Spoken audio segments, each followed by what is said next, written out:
الحمدللہ رب العالمین والصلاة والسلام علی سید الانبیاء والمرسلین نبینا محمد وعلی آلہ وصحبہ اجمعین، اما بعد۔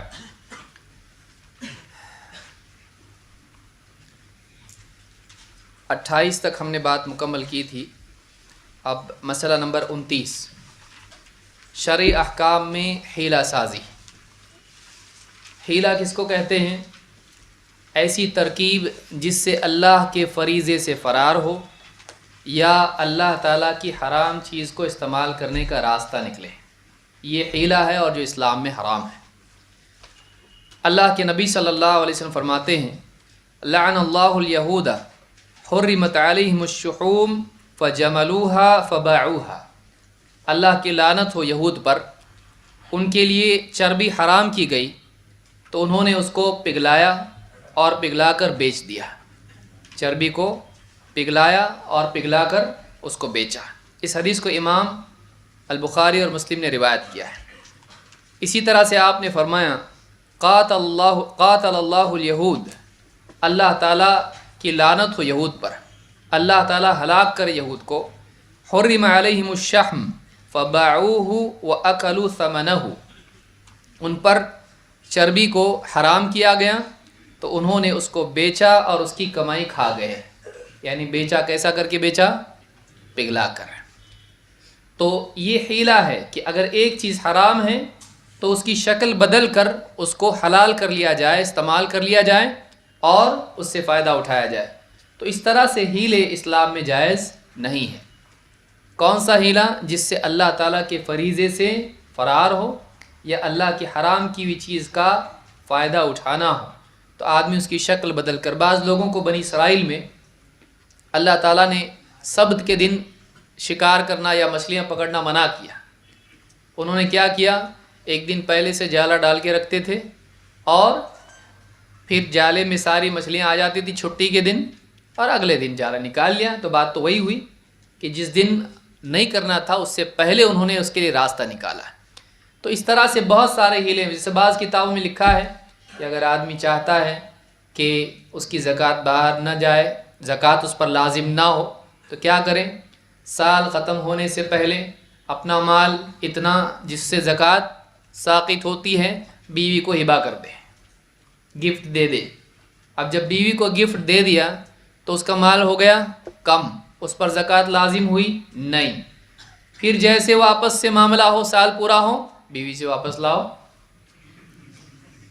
تو اب کیا ہوگا؟ یہ زکوٰۃ آئی اس کے اوپر؟ نہیں، کرتے رہو تو زکوٰۃ کبھی بھی فرض ہوگی نہیں۔ تو اس طرح کے ہیلے بنانا اور اسلام میں اللہ کے احکام سے فرار اختیار کرنا یہ صحیح نہیں ہے۔ ایسی ایک لمبی فہرست ہے ہیلوں کی جو علماء نے جس پر تنقید کی اور بتایا کہ یہ سب چیزیں یہود کا طریقہ ہے، مسلمانوں کا طریقہ نہیں ہے۔ تو ہیلہ بنا کر کچھ راستے نکالنا حلال کرنے کے لیے حرام چیزوں کو، یہ بھی صحیح نہیں ہے۔ اسلام میں اس کی کوئی گنجائش نہیں ہے۔ اللہ کے نبی صلی اللہ علیہ وسلم نے فرمایا، لَيَشْرَبَنَّ أُنَاسٌ مِّنْ أُمَّتِي الْخَمْرَ، میری امت میں بعض لوگ ہوں گے جو شراب کو حلال کر لیں گے، یہ پئیں گے۔ لَيَشْرَبَنَّ أُنَاسٌ مِّنْ أُمَّتِي الْخَمْرَ يُسَمُّونَهَا بِغَيْرِ اسْمِهَا، ہاں شراب پئیں گے لیکن نام اس کا کچھ اور رکھ لیں گے۔ شراب پئیں گے اور نام کیا کریں گے؟ نام بدل دیں گے۔ وَيُضْرَبُ عَلَى رُؤُوسِهِمْ بِالْمَعَازِفِ وَالْقَيْنَاتِ، ان کے سروں پر موسیقی بجے گی اور گانے والیاں گائیں گی۔ يَخْسِفُ اللَّهُ بِهِمُ الْأَرْضَ، اللہ تعالیٰ ان کو زمین میں دھسا دے گا۔ اللہ سزا دے گا تو کیا کرے گا؟ ان کو زمین میں دھسا دے گا۔ وَيَجْعَلُ مِنْهُمْ قِرَدَةً وَخَنَازِيرَ، اور ان میں سے بعضوں کو اللہ تعالیٰ بندر اور خنزیر میں تبدیل کر دے گا۔ اللہ تعالیٰ جانور بنا دے گا ان کو، واقعی جانور بنائے گا۔ یہ عذاب ہوگا اللہ کی طرف سے۔ تو اس حدیث کو امام ابن ماجہ، ابن حبان، طبرانی اور امام البیہقی نے شعب الایمان میں روایت کیا ہے، اور یہ حدیث صحیح ہے۔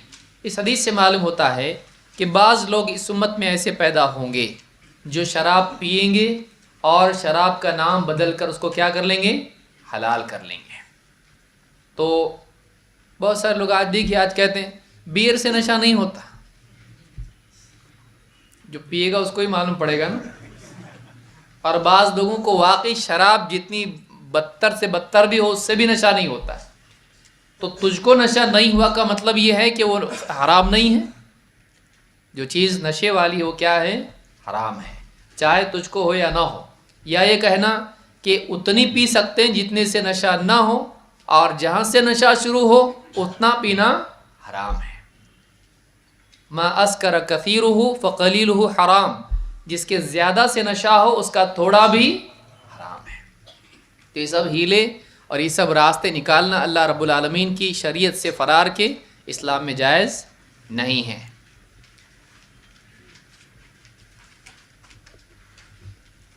30 مصیبت پر واویلا اور شکایت.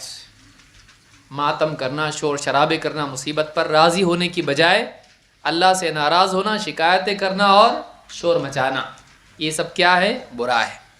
اللہ کے نبی صلی اللہ علیہ وسلم فرماتے ہیں ان عظم الجزاء مع عظم البلاء، بڑی جزا بڑی بلا کے ساتھ ملتی ہے.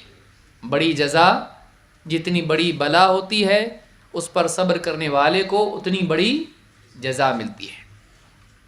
وَإِنَّ اللَّهَ إِذَا أَحَبَّ قَوْمًا ابْتَلَاهُمْ، اور اللہ تعالیٰ کا قاعدہ ہے کہ جب کسی سے محبت کرتا ہے اس کو مصیبت میں مبتلا کرتا ہے. جب کسی سے محبت کرتا ہے اس کو مصیبت میں ڈالتا ہے. فَمَنْ رَضِيَ فَلَهُ الرِّضَى وَمَنْ سَخِطَ فَلَهُ السُّخْطُ، تو جو اس مصیبت پر اللہ سے راضی رہتا ہے اللہ تعالیٰ بھی اس سے راضی ہو جاتا ہے، اور جو اللہ سے ناراض ہوتا ہے اللہ بھی اس سے ناراض ہوتا ہے. تو معلوم ہوا کہ مصیبت میں اللہ سے ناراض ہونا کبیرہ گناہ ہے. کیوں؟ جو اللہ سے ناراض ہوتا ہے اللہ بھی اس سے کیا کرتا ہے؟ ناراض ہو جاتا ہے. اس حدیث کو امام الترمذی اور ابن ماجہ نے روایت کیا ہے. اسی طرح سے بعض لوگوں کو آپ دیکھیں گے کہ پریشانی آتی ہے اور اللہ سے ناراض ہو جاتے ہیں، کیا اللہ میرے ساتھ ایسا کر رہا ہے؟ کبھی بیماری کی وجہ سے، کبھی فقر کی وجہ سے، کبھی کسی اور مسئلے کی وجہ سے. اللہ تعالیٰ سے اگر ایک کے بعد 2-3 مصیبتیں آئیں تو یقینی طور پر اللہ تعالیٰ کی شکایت کرنے لگتے ہیں. ہاں، سالوں سال اللہ کی نعمتیں نگلتے رہتے ہیں، کبھی اللہ کا شکر نہیں کرتے، کبھی نہیں کہتے کیا اللہ کئیوں کو تو نے نہیں دیا مجھ کو دیا. ایسا کبھی آتا زبان سے؟ نہیں. لیکن مصیبت اگر آئے وہ اچھا وہ اچھا وہ اچھا، اتنے فاسق فاجر کافر مشرک نعمتوں میں نے کیا کیا، اللہ کیوں ایسا کر رہا میرے ساتھ؟ تو ایک ہوتا ہے اللہ سے دعا کرنا اور ایک ہوتا ہے اللہ تعالیٰ کی شکایت کرنا، اللہ سے ناراض ہونا.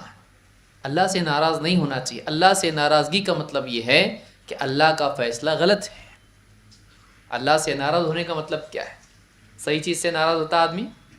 اللہ سے ناراض ہونے کا مطلب یہ ہے کہ اللہ کا فیصلہ ہی صحیح مانتا نہیں ہے.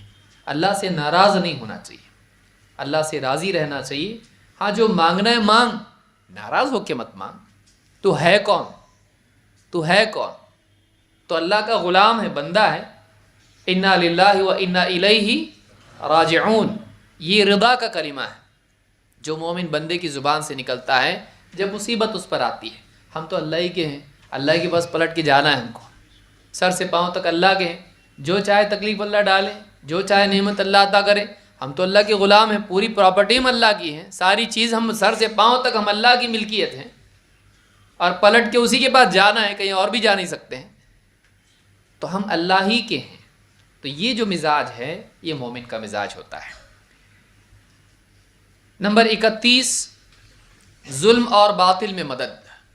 ظلم اور باطل میں مدد یہ بھی جائز نہیں ہے. رشتہ داریوں میں اکثر ایسا ہوتا ہے، دوستیوں میں اکثر ایسا ہوتا ہے، نوجوانوں میں خاص طور سے. کسی نے کسی کی لڑکی کو چھیڑا، اس نے 2 تماچے لگا دیے اس کو. اب یا اپنے کو جانا ہے، ٹانگ توڑنا ہے اس کی، کس کی بھی نہیں پوچھتا ہے، جانا ہے نا آپ پکا چلو، کیونکہ اس کو معلوم ہے یہ جائے گا تو وہ اس کے کام میں آئے گا. باطل اور ظلم میں مدد، یہ جا کے اس کے بھائی کو فلاں کو مار پیٹ کے آئیں گے. کیوں؟ اس لیے کہ اس نے تماچا لگایا. کس کار خیر پر؟ اس کی بہن کو چھیڑا، تو اس نے تماچا لگا دیا، اس کی بیٹی کو چھیڑا، اس نے تماچا لگا دیا. اب اس کے بدلے میں کیا کرے گا؟ ظلم کرے گا. اور ظلم میں کیا کرے گا؟ اپنے دوستوں کو بھی لے جائے گا، اور دوست بھی اس کے ساتھ چلے جاتے ہیں. کیا جھگڑا ہے؟ کیا وجہ ہے؟ غلطی کس کی؟ کچھ نہیں. دوستی میں مدد کرنا فرض ہے. یاد رکھیں، یہ قرآن و سنت کے خلاف ہے. یہ شیطانی تعلیم ہے، یہ شیطانی تعلیم ہے. اسلام میں یہ چیز نہیں ہے. من اعان ظالما لیدحض بباطلہ حقا فقد برئت منہ ذمۃ اللہ و ذمۃ رسولہ. جو آدمی کسی ظالم کی مدد کرے اس لیے کہ باطل کے ذریعے سے حق پر غالب آ جائے، فقد برئت منہ ذمۃ اللہ و ذمۃ رسولہ، اس سے اللہ اور اس کے رسول کا ذمہ ساقط ہو گیا. یعنی اللہ کے پاس اس کے لیے کوئی عہد و پیمان نہیں ہے، اس کے لیے اللہ کے پاس کوئی وعدہ نہیں ہے. کون؟ جو کسی انسان کی ظلم میں مدد کرے. رشتہ داریوں میں بھی آپ دیکھیں گے کہ طرفداریاں ہوتی ہیں بے وجہ، تعلقات کی وجہ سے. کون صحیح ہے، کون غلط ہے، کون حق پر ہے، کون باطل ہے، آدمی یہ نہیں دیکھتا، بلکہ کیا دیکھتا ہے؟ میرا قریبی کون ہے، میرا اپنا کون ہے، میرا دوست کون ہے، اور اس میں اس کی مدد کرتا ہے. کبھی زبانی طور پر، کبھی مار پیٹ کی حد تک بھی. کیسز وغیرہ میں بھی آپ دیکھیں بے وجہ آدمی مدد کرتا ہے، اپنوں کی مدد کرتا ہے. اسلام میں جائز نہیں ہے. اللہ کے نبی صلی اللہ علیہ وسلم فرماتے ہیں من اعان علی خصومۃ بظلم لم یزل فی سخط اللہ حتی ینزع. جو شخص کسی اختلاف میں ناحق مدد کرے، ظلم پر مدد کرے، تو وہ مسلسل اللہ کی ناراضگی میں رہتا ہے یہاں تک کہ اس مدد سے باہر نکلے، یہاں تک کہ اس مدد سے باہر نکلے. تو وہ اللہ تعالیٰ کی ناراضگی میں ہوتا ہے. دنیا کے اپنے بنائے ہوئے قاعدے ہیں اور قرآن و سنت کی طرح لوگ اس کو مانتے ہیں. نہیں بھائی، دوستی میں کام آنا چاہیے، یا رشتہ داری نبھانا پڑتا ہے. تو یہ ساری چیزیں خرافات ہیں. اسلام میں اس کی کوئی حیثیت نہیں ہے. اسلام میں یہ ہے کہ اگر اپنا بھی ہو حق بات بولو، اپنا بھی غلط ہے تو کس کو غلط بولو؟ اپنے کو. اپنے کو ایسا غلط بولنے کا کیوں؟ غلط غلط ہے، چاہے اپنا ہو یا پرایا ہو.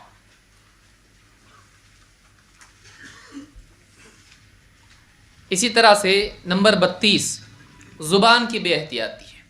بہت سارے لوگ اس برائی میں مبتلا ہیں، بہت سارے لوگ اس برائی میں مبتلا ہیں. اللہ کے رسول صلی اللہ علیہ وسلم فرماتے ہیں وَإِنَّ الْعَبْدَ لَيَتَكَلَّمُ بِالْكَلِمَةِ مِنْ سَخَطِ اللَّهِ لَا يُلْقِي لَهَا بَالًا يَهْوِي بِهَا فِي جَهَنَّمَ.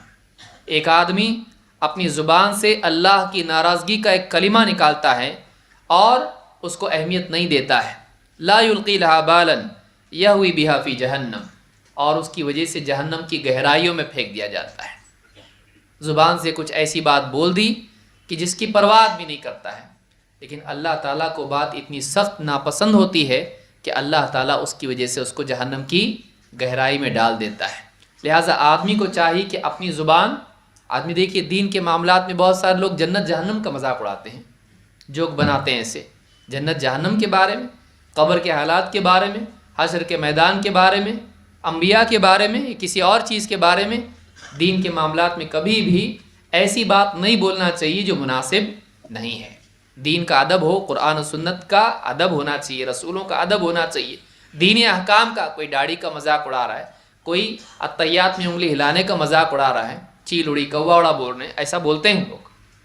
کیا ہے یہ؟ دین کا مذاق نہیں اڑایا جائے گا.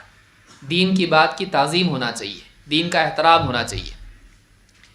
کہا کہ اگر ایک بندہ اللہ تعالیٰ کی ناراضگی کا ایک کلمہ اپنی زبان سے نکالتا ہے، اس کو اہمیت نہیں دیتا ہے، اور اس کی وجہ سے جہنم کی گہرائیوں میں پھینک دیا جاتا ہے.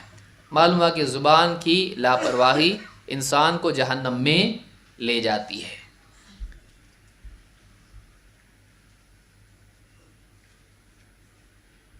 اللہ کے رسول صلی اللہ علیہ وسلم فرماتے ہیں وَإِنَّ أَحَدَكُمْ لَيَتَكَلَّمُ بِالْكَلِمَةِ مِنْ سَخَطِ اللَّهِ مَا يَظُنُّ أَن تَبْلُغَ مَا بَلَغَتْ.